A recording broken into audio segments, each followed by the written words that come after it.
కీర్తనలు 129వ కీర్తనను మనము సౌండ్ పెట్ట 120వ కీర్తనను మనము ప్రారంభించుకుందాము. వస్తలేదు ఇప్పుడు వస్తుంది.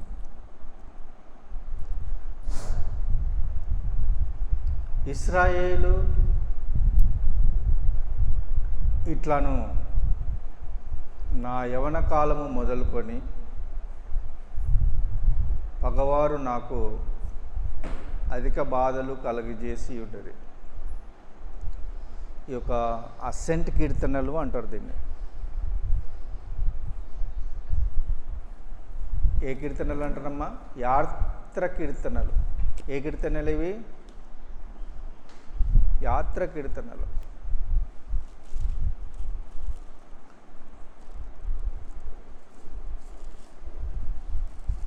యాత్ర కీర్తనలు ఇవి. ఇప్పుడు 129వ అధ్యాయం అంటే 10 కీర్తనలు అయిపోయినాయి. యాత్ర కీర్తనలు 10 కీర్తనలు అయిపోయినవి. 10వ కీర్తనలో మనం ఉన్నాం. యాత్ర కీర్తన. దీన్ని ఈ యొక్క హెబ్రీ భాషలో మాలా అంటారు. మాలా. తెహిలీం అంటే కీర్తనలు. హెబ్రీ భాషలో తెహిలీం అంటే కీర్తనలు. మాలా తెహిలీం అంటే యాత్ర కీర్తనలు. దాన్ని ఇంగ్లీష్లో ఏమంటారంటే ద సాంగ్ ఆఫ్ అసెంట్స్ అంటారు. అంటే పైకి ఎక్కడం అన్నట్టు.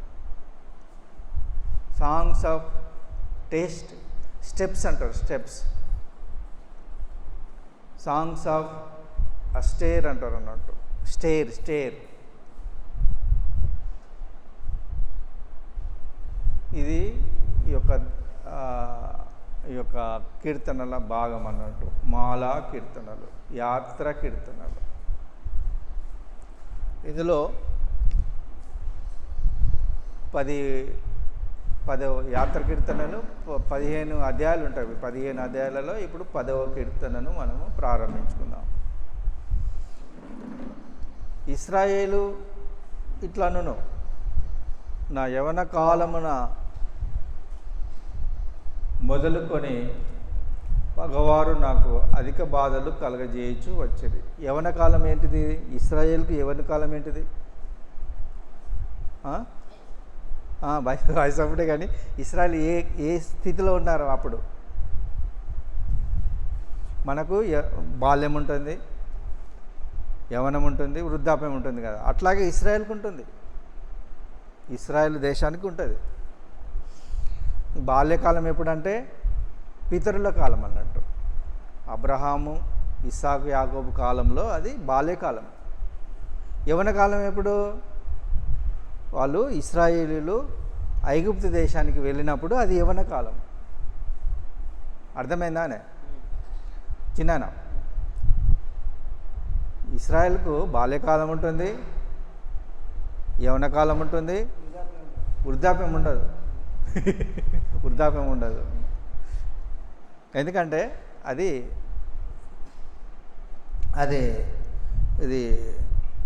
ఇశ్రాయేలు దేశం అన్నట్టు. అది ఇశ్రాయేల్కు బాల్యకాలం అంటే కుమారుని పిలిచి తిని అని అన్నాడు. కుమారుడు ఎవరు? కుమారుణ్ణి నేను పిలిచినాను అని అన్నాడు. ఎవరు? కాదు, ఇదే యవన కాలమే. బాల్యకాలం నుండి యవన కాలంలో పిలుస్తాడు అన్నట్టు. అదే యేసుక్రీస్తు విషయంలో, యేసుక్రీస్తు కూడా అదే. బాల్యకాలం ఉన్నది, యవన కాలం ఉన్నది, వృద్ధాప్యం ఉండదు ఆయనకు. యేసుక్రీస్తుకు వృద్ధాప్యం ఉండదు. అట్లాగే యవన కాలం ఏంటిదంటే ఆ యొక్క ఐగుప్తులో శ్రమలు పొందడం అన్నట్టు. వాళ్ళు ఐగుప్తు నుండి వస్తారు కదా. వచ్చినప్పుడు అది కూడా వృద్ధాప్యమే, అది యవన కాలమే. ఈ యొక్క ఐగుప్తు నుండి వచ్చిన తర్వాత ఇశ్రాయేలు కానాన్లో సెటిల్ అవుతారు కదా. అప్పుడు వాళ్ళు పిల్లలు పెట్టే కాలం అన్నట్టు. పిల్లలు పెట్టే యవన కాలంలో పిల్లలు పెట్టే కాలం అంటే ఇస్రాయేలు సంపూర్తిగా విడుదల పొందిండ్రు అనే అర్థం వస్తుంది. అది చాలా జాగ్రత్తగా మనం గమనించాలి. ఇది యవన కాలము అంటే యవన కాలం కాదు, అది ఇస్రాయేల్కు యవన కాలం. నా యవన కాలం మొదలుకొని నాకు అధిక బాధలు కలుగు చేయించు వచ్చిరి, ఆయనను నన్ను వారు జయింపలేకపోయారు. వారు జయింపలేరు. ఇస్రాయేలు పేరు పెట్టి పిలిచిన దేవుడు ఆయన. ఇస్రాయేలును పేరు పెట్టి పిలిచిన ఇస్రాయేలు, ఓ గొప్ప పర్వతమా, ఓ గొప్ప పర్వతమా, నిన్ను ఎదిరించడానికి వాడు ఎంత మాత్రపు వాడు, ఎవడు? ఈ యొక్క శత్రు దేశాలు ఇస్రాయేల్ దేశాన్ని ఎదిరించడానికి అది ఇస్రాయేలు అంటే దేవుని పేరు కలిగిన దేశం అన్నట్టు. దున్నువారు నా వీపు మీద దున్నిరి, వారు చాలును పొడుగుగా చేసిరి. ఎట్లా చేసినారన్నట్టు ఆ యొక్క ఈ యవన కాలంలో ఆ యొక్క ఇస్రాయేలు బాధని ఇక్కడ చెప్తున్నాడు అన్నట్టు. ఇస్రాయేలు యొక్క బాధను ఇక్కడ చెప్తున్నాడు. మనం జాగ్రత్తగా వినాలి. వాళ్ళు దున్నువారు నా వీపు మీద దున్నిరి. ఇస్రాయేలు వీపు అంటే అన్ని శ్రమలే పెట్టినారు. ఈ గడ్డి విషయంలోనూ ఆ ఇటుకల విషయంలోనూ అన్ని శ్రమలే పెట్టినారు. మీరే తెచ్చుకోవాలి. అది వీపు మీద దున్నిరి. వారు చాలు పొడుగు చేసిరి. ఈ యొక్క మోషే వచ్చిన తర్వాత వాళ్ళు చాలు పెద్దగా చేసినారు అన్నట్టు. చాలు అంటే ఏంటిది? శ్రమలను ఎక్కువ చేసినారు అన్నట్టు. యెహోవా న్యాయవంతుడు. ఆయన ఎలాంటి వాడు? న్యాయవంతుడు. ఎవరికి ఏ పాలు ఇవ్వాలో వాళ్ళకి ఇస్తాడు. విత్తువాడు ఏ విత్తనం విత్తుతాడో అదే పంటనికి వస్తాడు. విత్తువాడు ఏమి విత్తుడో అదే పంటనికి వస్తాడు. అదే ఇప్పుడు అన్యాయం విత్తితే పంట ఏ పంటకు వస్తావు? న్యాయమైన పంటకు వస్తావా? అన్యాయమే పంటకు వస్తావు. న్యాయం విత్తితే, న్యాయమనే విత్తనం విత్తితే న్యాయమనే పంటనే వస్తారు. భక్తిహీనులు అంటే ఈ యొక్క దుష్టులు కట్టిన త్రాళ్ళు ఆయన తెంపి ఉన్నాడు. కట్టిన త్రాళ్ళను తెంపి ఉన్నాడు అన్నట్టు. ఈ భక్తిహీనులు ఉంటారు కదా, వాళ్ళు ఏం చేస్తారనంటే ఈ యొక్క మాంత్రికుల దగ్గరికి పోతారు. భక్తిహీనులు కదా వాళ్ళని ఆశ్రయించినప్పుడు వాళ్ళు ఏం చేస్తారు? తాళ్ళు కడతారు. తాళ్ళు కడతారు అన్నట్టు. అది మనకు అవపడదు. మనకు అవపడుతుందా? తాళ్ళు అవపడదు. ఆ తాళ్ళను ఆయన విప్పి ఉన్నాడు, దేవుడు విప్పితాడు. వాళ్ళు తాళ్ళు ఎన్ని వేసుకున్నా, ఎన్ని మంత్రాలు వేసినా, ఎన్ని తంత్రాలు వేసినా కూడా విడుదల కలుగుతుంది మనకు. సియోను పగవారందరూ సిగ్గుపడి వెనుకకు తిప్పబడతారు. సియోనులో ఎవరుంటారు? రాజులైన యాజక సమూహం ఉంటుంది. వాళ్ళే ఉంటారు, ఎవ్వరు రారు. ఇక్కడ ఏమనున్నది ప్రకటన గ్రంథంలో? ఏ ఒక్కటి అందులోకి రాదు. 21వ అధ్యాయము 26, 27వ వచనం చదివా. గొర్రెపిల్ల యొక్క జీవగ్రంథమందు వ్రాయబడిన వారు ఎవరు? వీళ్ళు రాజులైన యాజక సమూహం. దానిలో ప్రవేశింతురు కానీ నిషిద్ధమైనది ఏది అయినను, అసహ్యమైనది దానిని 21, 27వ వచనం ప్రకటన గ్రంథమే 21, 27 వచనం చదువు. జనములు 27 గొర్రెపిల్ల యొక్క జీవ గ్రంథమందు రాయబడిన వారే దానిలో ప్రవేశించు. వాళ్ళే ప్రవేశిస్తారు, వేరేళ్ళు ప్రవేశించరు. నిషిద్ధం అసహ్యమైన దానిని, అబద్ధమైన దానిని జరిగించు వాడెవడైనను ప్రవేశింపడు. అబద్ధాలను ఆడతారు కదా, ఉదయం లేతే సాయంత్రం వరకు అబద్ధాలు ఆడతారు. మా ఆవిడ అంతే, ఉదయం లేవంగానే అబద్ధమే. ఆ యొక్క అబద్ధాలతోనే జీవిస్తుంది అది. దాని జీవితం అంతా అబద్ధాలే, ఉదయం నుండి రాత్రి వరకు అబద్ధాలే. మనం ఏం చేస్తాం, నాకు అన్నలు ఉన్నారా, నాకు తమ్ముళ్ళు ఉన్నారా అని అంటే అది వాళ్ళతోనే పోతుంది. అంత ఘోరం అంటే దాన్ని నేనేమో మంచిగా నమ్మినా, దాన్ని నమ్మిన, అది అట్లా చేసింది. నిషిద్ధమైనది ఏదియో, అసహ్యమైన దానిని, అబద్ధమైన దానిని జరిగించువాడు ఎవడైనను దానిలో ప్రవేశింపడు. ఎవరు ఉంటారు? రాజులైన యాజక సమూహమే ఉంటుంది. అది చాలా జాగ్రత్తగా ఉండాలి మనం. భయభక్తులు అంతే, నిజాయితీగా ఉండాలి, న్యాయంగా ఉండాలి, యథార్థంగా ఉండాలి. వాళ్ళు మాత్రమే ఆ యొక్క సియోనులో ప్రవేశిస్తారు. సియోనులో నుండి యువతలకు వస్తే ఎవరైనా ఇక వాళ్ళు ఉంటారు. ఇక దేవుడు అందరినీ క్షమిస్తాడు, అందరినీ రక్షిస్తాడు. కానీ వాళ్ళు ఏం చేస్తారు?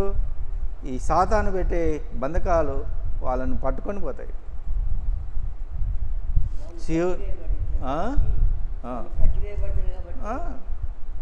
సియోను పగవారు సిగ్గుపడి వెనుకకు తిరుపబడుదురుగాక.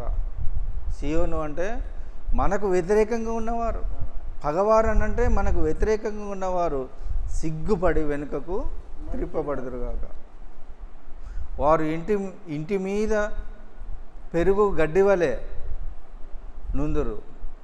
గడ్డి ఇంటి మీద పెరుగుతుంటే ఎట్లా అనిపిస్తుంది? అయ్యో, గడ్డి అంతా ఊడిపీకాలి. అది పీకాలి మనం. ఉండదు. ఎందుకనగా ఎదుగక మునిపే అది వాడిపోతుంది. ఎందుకది వాడిపోవడానికే. పెరుగు గడ్డి ఎట్లుంటుంది? అంత పెరుగుతుంది, మట్టి లేదు కాబట్టి అది వాడిపోతుంది. కోయువాడు తన గుప్పిలినైనను, పన కట్టువాడు తన ఒడినైనను దానితో నింపుకొనడు. పనలు కడతారు కదా, పనలు ఈ యొక్క పొలాలలో పనలు కడతారు. అది చేతికి వచ్చిన పంట, అది వాలి పొలమే కానీ ఏదే కానీ చేతికి వచ్చిన పంట. కానీ ఈ గడ్డిని నింపుకోరు వాళ్ళు, ఆ పననే నింపుకుంటారు. ఆ విత్తనాలు వీళ్ళు చల్లిన పంటను ఏదైతే వస్తుందో దాన్ని పననే నింపుకుంటారు. కానీ అవి గడ్డిని పెట్టుకుంటారా? గడ్డిని ఏమాత్రం పెట్టుకోరు. ధాన్యాన్ని మాత్రమే. కోయువాడు తన గుప్పిలినైనను, పనలు కట్టువాడు తన ఒడిలో దానిని నింపుకొనడు. అది ఎందుకంటే అది గడ్డి కనుక దాన్ని నింపుకోడు. గడ్డి ఏమవుతుంది? ఎండిపోతుంది. గడ్డి ఏమవుతుంది? వాడిపోతుంది. గడ్డి ఏమవుతుంది? అగ్నిలో పారవేయబడుతుంది. ఇక్కడ యోహాను సువార్తలో ఉన్నది అగ్నిలో పారవేయబడును. యోహాను సువార్త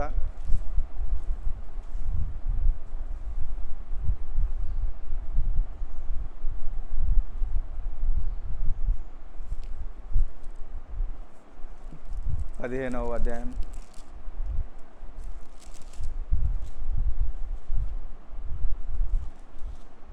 యోహాను సువార్త 15వ అధ్యాయం.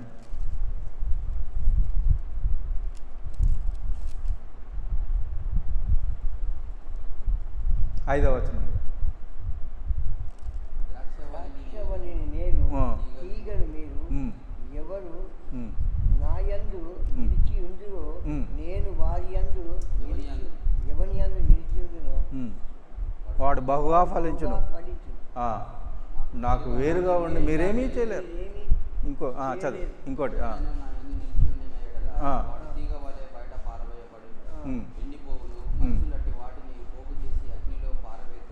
అగ్నిలో పారవేయడానికి. ఎవడైనను నా యందు నిలిచి ఉండని ఎడల యథార్థంగా ఉండలే యథార్థత లేకపోతే ఆ, తీసి తీసి బయట పారవేసి అది అగ్నిలో వేసి దాన్ని కాల్చివేస్తారు. అదేంటిదంటే అగ్ని అంటే ఏంటిది? నరకము. ఇక్కడ అగ్ని అని ఉండదు కానీ అక్కడ అగ్ని అంటే ఏంటిది అనుకుంటున్నాం? నరకం. దారిన పోవారు యాహ్వా ఆశీర్వాదము నీ మీద నుండునుగాక, యాహ్వా నామము మేము మిమ్మును దీవించుచున్నాము అని అనక యుందురు. దారిన పోవారు యాహ్వా, ఇప్పుడు దారిన పోతారు. సియోను కొండ ఉంటుంది, దాంట్లో రాజులైన యాజక మాత్రమే ఉంటుంది, ఎవరు రారుగా. దాంట్లో నిషిద్ధమైనది, అబద్ధమాడినది, అసహ్యమైనది ఏది దాంట్లోకి రాదు. యథార్థవంతులే ఉంటారు. నువ్వు పాస్టర్వే కావచ్చు, నువ్వు ఎక్కువ బిలీవరే కావచ్చు, బిలీవరే కావచ్చు, పాస్టర్వే కావచ్చు. యథార్థంగా ఉండి న్యాయంగా ఉండి అది ఉన్నవారే అందులో ప్రవేశిస్తారు. ఇక అందులో ఉన్న బయట ఉన్నవారు బయట కూడా ఉంటారు కానీ అందులో ఉన్నవారు నిత్యత్వంలోకి వెళ్ళిపోతారు. ఈ అందులో లేనివారు బయట కూడా ఉంటారు కానీ వాళ్ళు 1000 సంవత్సరాల మట్టుకే జీవిస్తారు. క్రీస్తు 1000 ఏళ్ళ పాలనప్పుడే జీవిస్తారు. వాళ్ళు ఏమంటారంటే వాళ్ళు ఇక్కడ బయట ఉన్న వాళ్ళు ఏమంటారంటే, దారిన పోవారు యాహ్వా ఆశీర్వాదం మీ మీద నుండునుగాక, యాహ్వా నామమున మేము నిన్నును దీవించుచున్నాము అని అనకయుందురు. వాళ్ళు మమ్మల్ని అన్నదానికి మనం అంటాం అన్నట్టు. మనం ఏమంటాం? వాళ్ళు అనద్దు, నన్ను దీవించాలని నువ్వేంద్ర అనేది? దీవించాలని దేవుడు అనాలి. మనల్ని దీవించడానికి దేవుడే రావాలి. ఈ చాలా లోతుగా ఉన్నది ఈ కీర్తన, లోతుగా ఉన్నది. దేవుడి వాక్యమును మన మీదకి దీవించి ఆశీర్వదించును గాక.